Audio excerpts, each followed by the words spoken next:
పంటి నొప్పితో బాధపడుతున్న బాలుడిని హాస్పిటల్‌కి తీసుకెళ్ళాడు పరంధామయ్య. డాక్టర్ "ఏది బాబూ నోరు చూపించు" "ఆ ఆ" అను పరంధామయ్య. "సమస్య ఏమిటి డాక్టర్?" డాక్టర్ "సమస్య తెలియాలి అంటే మీ వాడు నోరు తెరవాలి కదా! ఎంత చెప్పినా నోరు తెరవడం లేదు."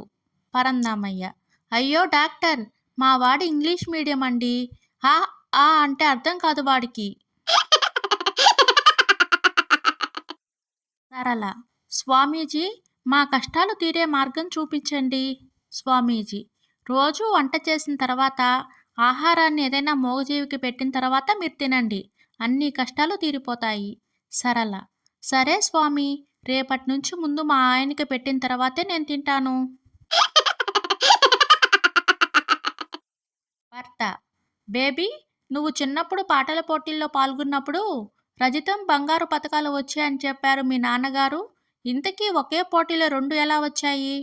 భార్య "పాట పాడినందుకు రజితం ఇచ్చారండి. పాడడం ఆపినందుకు బంగారు పతకం ఇచ్చారు. అలా ఎందుకు ఇచ్చారో నాకు ఇప్పటికీ అర్థం కావట్లేదు."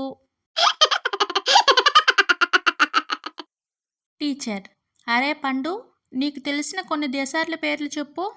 పండు "సందేశం, ఆదేశం, ఉపదేశం టీచర్." రాము "నిన్నెందుకు అరెస్ట్ చేశారు?"